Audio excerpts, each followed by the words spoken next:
Okay, we'll go ahead and get started. Hello, everyone. My name is Mark White. I'm the Director of the Gulf of Mexico Division for EPA. And I'd like to thank you all for taking the time to participate in our information session.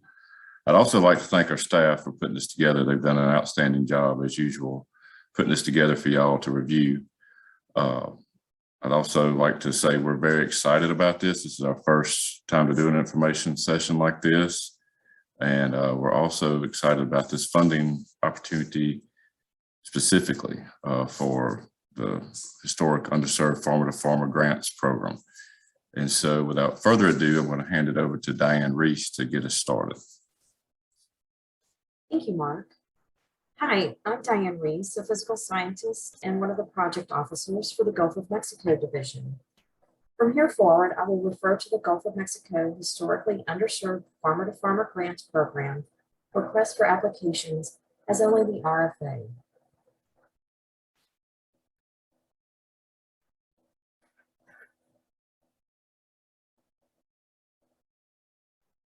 The purpose of this presentation is twofold.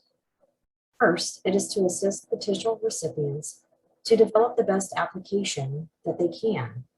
This presentation will highlight some information from the RFA and provide a strategy for getting started.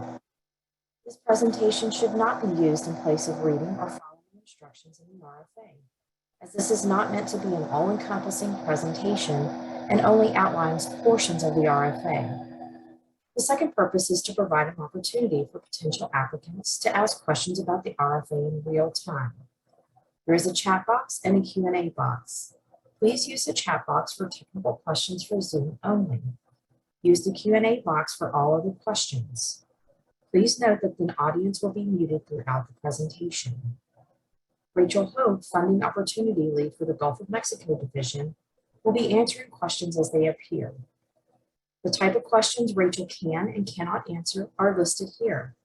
Essentially, she cannot answer any questions that could give an applicant a competitive advantage over other applicants. Next week, all the questions and answers submitted today will be included in the RFA Q&A document posted to GMD's website. Please also see this Q&A document for any questions we were unable to respond to today during the live session. This presentation will touch on the items listed on this slide. What is EPA's Gulf of Mexico Division? What is different about this RFA? How to get started? Project narrative and tips? How to develop your budget? The evaluation criteria? Submitting your application? The selection process? Helpful resources? And how to ask additional questions. So what is EPA's Gulf of Mexico Division? GMD is one of EPA's Great Water Body programs and is focused on the protection and restoration of the health and productivity of the Gulf of Mexico. GMD activities are centered around voluntary partner-driven projects. All projects funded from this RFA must provide competitive subawards to eligible entities that directly collaborate with underserved farmers on projects within the Gulf of Mexico watershed to achieve EPA's Gulf of Mexico farmer-to-farmer objectives. All projects must take place in one of the geographic categories identified in the RFA and within the Gulf of Mexico watershed. The link to EPA's GMD webpage is epa.gov/Gulf of Mexico. On this page, you can find a link to the story map that is pictured on the slide, and you can find information on previously funded projects. So what is different about this particular RFA? If you're familiar with other funding opportunities from GMD, you will notice that this one is different. This RFA is for an awardee to run a competitive subaward program. Details of what is expected from the recipient in managing a competitive subaward program are outlined in Section 1B of the RFA on pages 5 and 6. In addition, we have previously asked farm-on-farm applicants to speak to their plan to engage underserved farmers. This RFA is slightly different because subawardees must directly collaborate with farmers from underserved communities or underserved producers. The definition for underserved communities can be found at the White House link on the slide. The definition for underserved producers can be found at the USDA link on this slide. Please don't worry about writing these down or any other links you find as we go along, as these can also be found on the GMD website, and these particular ones on this slide in section 1B on page 5 of the RFA. So where should you start? Well, first of all, please read the RFA and ensure your project and your eventual application meets the requirements in the RFA. The RFA contains vital information that can improve scoring and the quality of applications. Next, there are several items to confirm that your organization is eligible to apply. In section 3A of the RFA, there is a list of eligible entities. Second, you want to make sure that your organization has the experience in running a competitive subaward program and also the organizational infrastructure to manage these subawards in alignment with 2 CFR Part 200 Subpart D. Third, confirm your organization has a current registration with the System for Award Management at SAM.gov, and also that you have a DUNS number. The SAM registration will also create a Unique Entity Identifier, or UEI. The DUNS number is required to apply for this federal grant. However, the federal government is transitioning to using a UEI in April, and this identifier will also be needed in applying. The process for obtaining a DUNS and a SAM registration could take a month or longer. Not obtaining these is not an allowable reason for a late application to be accepted, so please double check these as soon as possible. Plan your project. When developing your project idea, keep the following in mind. The project must meet the priorities of the funding opportunity for which you apply. The priorities can be found in section 1B of the RFA. Any projects that do not meet these priorities will be rejected. Your project must also state how it is relevant to the Gulf of Mexico and EPA strategic plan goals. EPA strategic plan linkage information can be found in section 1C1. As you are planning your project, please be sure to consider the outputs and outcomes you expect from your project and how those will be identified in your application. After you've worked to develop the project and project details, you are ready to write your project narrative. To approach this, the best and easiest way is to utilize the project narrative format found in section 4D of the RFA. This provides a format for the summary information page and the project work plan. We suggest you use this format to ensure you cover everything that will be evaluated. Be sure to review the RFA for the full project narrative format and any cautionary information. Your application should demonstrate that your organization has the experience to both manage the subaward and meet the Gulf of Mexico farmer-to-farmer objectives. Tips to keep in mind when writing your project narrative are: use succinct, meaningful sentences. Please do not include unnecessary or irrelevant information not requested in the contents of submission section. Readability. Font should be no smaller than Calibri 11 point, and margin should not be smaller than 1 inch.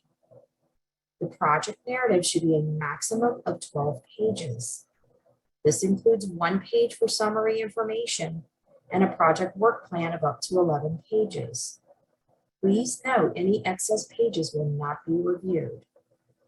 Maps, charts, pictures, and other figures should be included at the end of the document and will not be counted against the 12-page limit for the project narrative. The project narrative and environmental results section should adequately describe what can be anticipated from the projects, even if the specifics of subawards are unknown. In the environmental results section, outputs are activities and deliverables that result directly from the project. Outcomes are long-term environmental results that the project hopes to achieve. There should be quantitative, meaningful results and, where practicable, anticipated results for the subawardees. Otherwise, your project will be less favorably reviewed or possibly deemed ineligible and not evaluated. The budget narrative should only include information not easily understandable in a budget table, or that requires additional explanation or information for a budget category. Examples are listed in section 4D under the budget narrative, but it includes things such as describing the roles and responsibilities of personnel, describing what supplies will be used for, description of why purchase of equipment may be preferable to rental of equipment, providing contract details such as whether it will be sole source or competed and why that choice was made, and describing activities of a subaward. Please describe each item in sufficient detail for EPA to determine cost effectiveness, reasonableness, and allowability of the cost. Cost effectiveness will take into consideration such things as organizational overhead, indirect cost, direct costs, and ability to control those costs versus anticipated results. And it should show that the majority of the funding will go towards subawardees and conservation projects. So how do you develop the budget table? Following the Farmer to Farmer 2021 link on GMD's webpage, there is a recommended budget table template in Excel that is pictured on this slide. Utilizing this template in conjunction with the budget narrative will ensure the application has all of the information needed to evaluate the budget proposed for the project. This budget table provides more detail on costs identified in the SF424A. The budget object class category amounts listed on your SF424A must match the budget object class category totals in your detailed budget. For more information on developing your budget, please see EPA's budget development guidance at this link, epa.gov/sites/applicant/budget-development-guidance.pdf. Requested funding should be in alignment with anticipated results. This means an applicant should not request the maximum amount just because that amount is available. As a reminder, we said on the previous slide, there are likely several categories in the budget table that you should include more detailed information for so they can be evaluated as necessary for the project. Please be sure to include that information in the budget narrative section of the project work plan. Because this is an RFA to administer a subaward program, the majority of funding is expected to be placed in the subawards in the other budget category. However, the applicant should provide as much detail about anticipated environmental results as practical. Excuse me, Diane, this is Troy Meese from Zoom Operations. We've had a few comments. Your audio seems to be breaking up. Is your headset plugged in to the laptop? It's the USB microphone. I'm not on a headset. I got you. Okay. Yeah, it's just in and out a little bit. It sounds echo chamber. That's fine. Is what it is. Thank you. Okay, thank you. Apologize for that. All right, the evaluation criteria. So now that your project narrative and project budget are complete, look at the evaluation criteria in section 5A.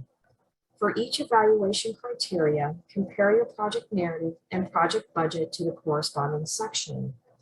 Be sure that there is a response for each identified evaluation criterion and that what you've included in your project narrative and budget is sufficient information to support good evaluation for each.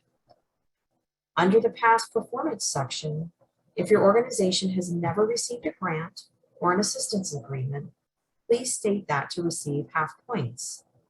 If you skip or fail to provide any information for any evaluation criteria, you will receive a 0 for that section. The table on this slide shows the point value of each evaluation section.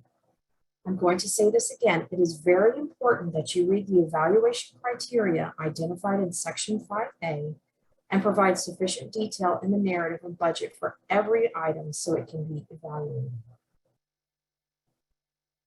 Finally, when you are ready to submit your application, refer to section 4D for detailed instructions for each required document listed in this table.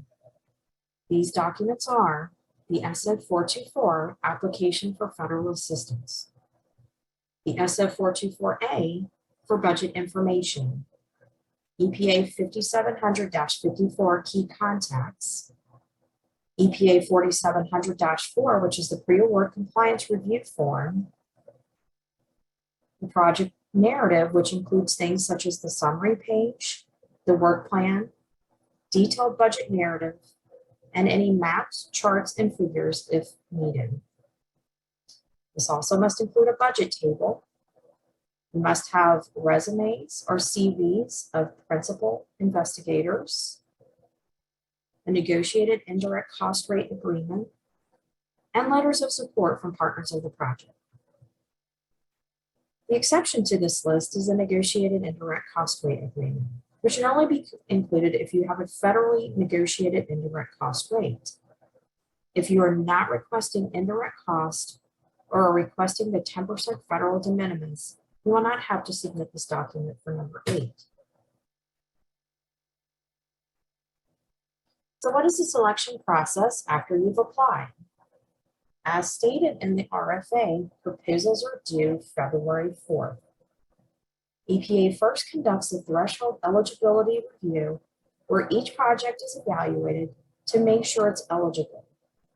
The threshold eligibility criteria can be found in section 3D. You will be notified if your project is deemed ineligible. If deemed ineligible, the project will not be reviewed further. EPA review committees will then score and rank all eligible proposals. EPA will then notify applicants that were selected in March. Unsuccessful applicants will also be notified at that time.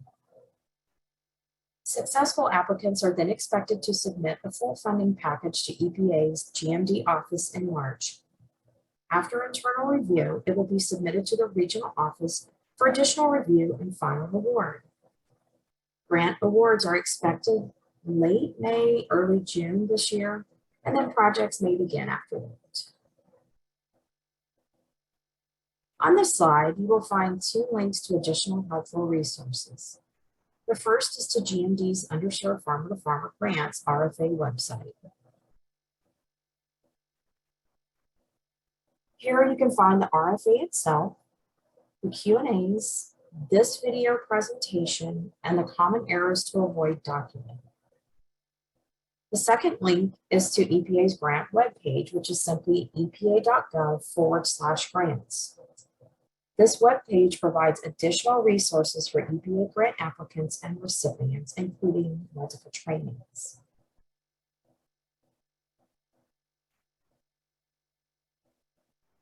Thank you for attending this webinar.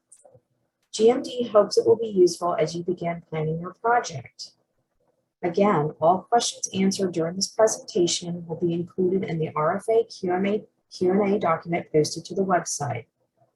Please also see this document for any questions we were unable to respond to during the live section.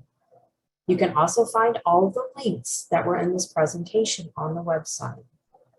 If you still have questions after listening to this presentation, reading the RFA, and reviewing both the Q&A and common errors document, please email gmp-rfp@epa.gov. And one thing I'll just go ahead and say, Troy, is if we replay this presentation and it's not, the audio is poor, then probably what we'll do is just re-record it and have one that's available like that. So I was just going to say that this concludes the audio presentation of this part, and thank you very much for attending.